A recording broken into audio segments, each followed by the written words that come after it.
మీ favourite serials ఇప్పుడు టీవీకి ముందే సన్ నెక్స్ట్ యాప్ లో మస్తుగా అందరికి ముందే చూడండి. ఇప్పుడు సన్ నెక్స్ట్ యాప్ ని డౌన్లోడ్ చేసి సబ్స్క్రైబ్ అవ్వండి. అందుకని ఇలా ఆటోలో వెళ్తావా? నువ్వు ఈ నలన్ కూతురు అమ్మా, ఇలా ఆటోలో వెళ్ళకూడదు. బయట నుంచి చూసే వాళ్ళకి తప్పుగానే కనిపిస్తుందమ్మా. అది కాదు నాన్న, చాముండేశ్వరి. అమ్మా, నువ్వు నీ లక్ష్యం కోసం మన కంపెనీని పైకి తీసుకురావాలని కష్టపడుతున్నావని చెప్పబోతున్నావు. అది ఓకే, కానీ నిర్లక్ష్యంగా ఉన్నావే అది నాటు ఓకే. మన దగ్గర కారు ఉన్నప్పుడు నువ్వెందుకు ఆటోలో వెళ్ళాలి? అదేంటంటే నాన్న, అది అసలు నేను మాట్లాడేటప్పుడు నువ్వు మధ్యలో మాట్లాడకూడదు. ఈ చెడ్డ అలవాటేంటి? ఏం జరుగుతుందక్క? తండ్రి కూతురు ఏదో మాట్లాడుకుంటున్నారా? అది తండ్రి మాట వినకుండా ఆటోలో ఊరంతా తిరుగుతుంది. దాన్ని వాళ్ళ నాన్న ఖండిస్తున్నట్టున్నాడు. ఇప్పుడు నువ్వు ఆటోలో వెళ్ళకూడదు. రా, వచ్చి కారెక్కు. రామ్మా.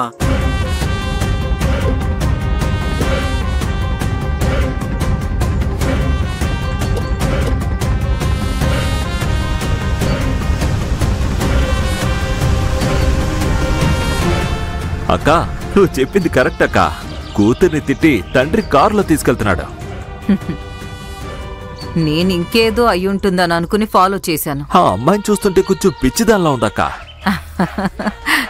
అవునరా, సత్య కొంచెం పిచ్చిదేరా. వాళ్ళ నాన్న మాట అస్సలు వినట్లేదు. మన అర్జున్ కూడా ఇలాంటి మెంటలోడేరా. అమ్మ మాట అస్సలు వినడు కదా. నాకిప్పుడు ఇంకా స్ట్రాంగ్ గా అనిపిస్తుంది సీను. సత్య చేసే పిచ్చి పనులకి అర్జున్ చేసే పిచ్చి పనులకి జోడి సరిగ్గా సెట్ అవుతుందనిపిస్తుంది. నీకేమనిపిస్తుంది? నువ్వు అపశకునంగా మాత్రం ఏం చెప్పకు. సత్యని అడ్డు పెట్టుకుని నేనే ఒక ప్లాన్ చేస్తాను. నువ్వు కార్ తీరా. సరే అక్క.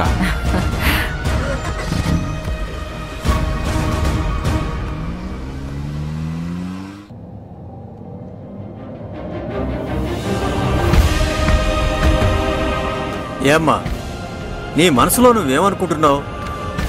నీ పాటికి ఆటోలో టూ వీలర్లో నీ ఇష్టం వచ్చినట్టు తిరుగుతున్నావు. నానా, నిజంగానే నన్ను ఫాలో చేయడానికి మనుషుల్ని పెట్టారా? లేదమ్మా, ఇందాక చాముండేశ్వరి నిన్ను ఫాలో చేయడం నేను నా కళ్ళారా చూశాను. నిన్ను కాపాడడానికే నేను ఇలా వచ్చాను. ఏమంటున్నారు నానా?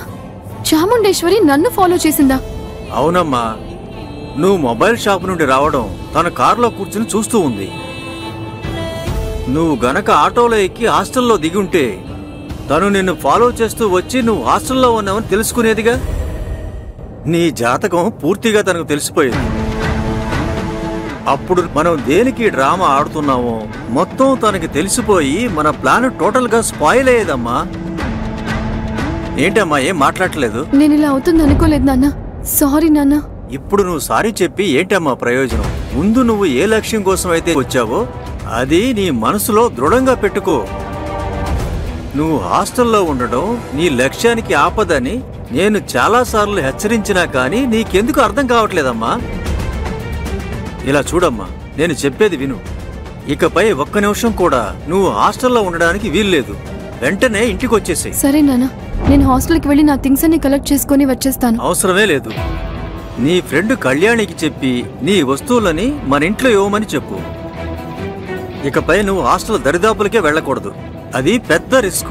అది కాదు నాన్న, కళ్యాణికి. నీ ఫ్రెండ్ ఎప్పుడైనా సరే నిన్ను మన ఇంటికి వచ్చి చూడొచ్చు. అదే విధంగా నువ్వు మన కారు తీసుకుని ఎక్కడికైనా వెళ్ళొచ్చు, ఎప్పుడైనా వెళ్ళొచ్చు, ఎప్పుడైనా తిరిగి రావచ్చు. నిన్నెవ్వరూ కూడా వద్దని అడ్డు చెప్పరు, అదే విధంగా ప్రశ్నించరు. సరే నాన్న, ఇకపై మీరు చెప్పినట్టే చేస్తాను. నువ్వు అర్థం చేసుకున్నావు, సంతోషం. దేవుళ్ళ వచ్చి నన్ను కాపాడారు నాన్న, లేదంటే నేను భయంకరంగా ఇరుక్కుపోయేదాన్ని. ఇట్స్ ఓకే అమ్మా, ఇకపై చాలా జాగ్రత్తగా ఉండాలి. మిమ్మల్ని నేను మనస్ఫూర్తిగా నాన్న అంటున్నాను. ఏదో జన్మలో నేను మీకు కూతురుగా పుట్టి ఉండుంటా నాన్న.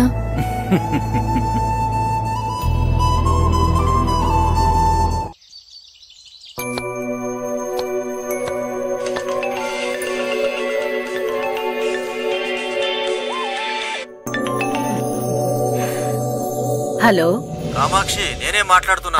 సత్యాని మన ఇంటికి తీసుకొస్తున్నాను. అవునా? అవును.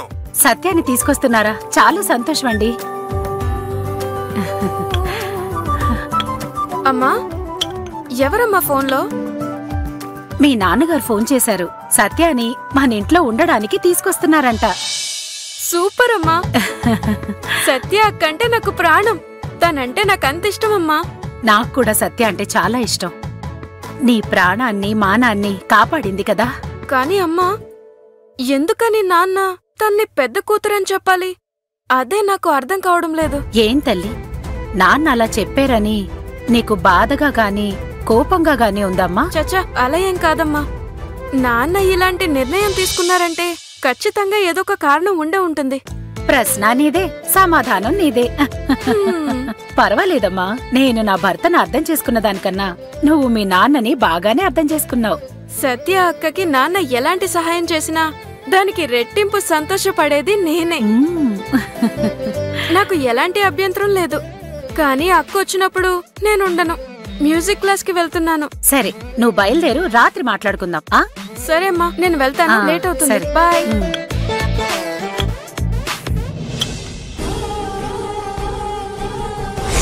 ఫస్ట్ ఎయిడ్ చేసి తల్లి బిడ్డలిద్దరినీ కాపాడగలిగాం. వాడితో ఈ విషయం చెప్పొద్దమ్మా, రహస్యంగా ఉంచుదాం.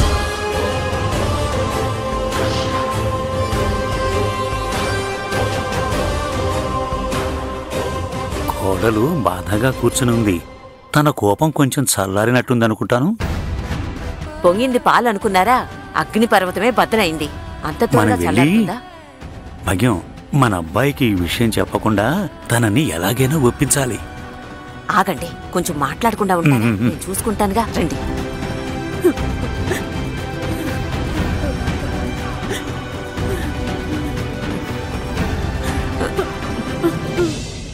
సీతామహాలక్ష్మి,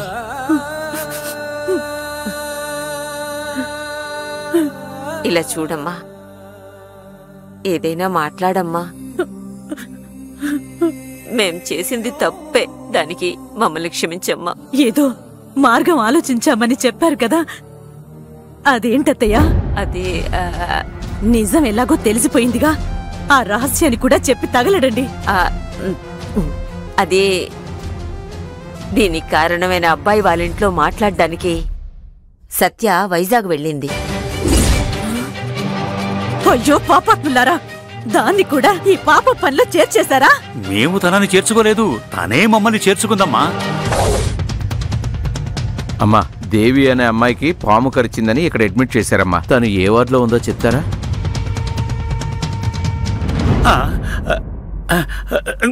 అబ్బాయి వచ్చాడు.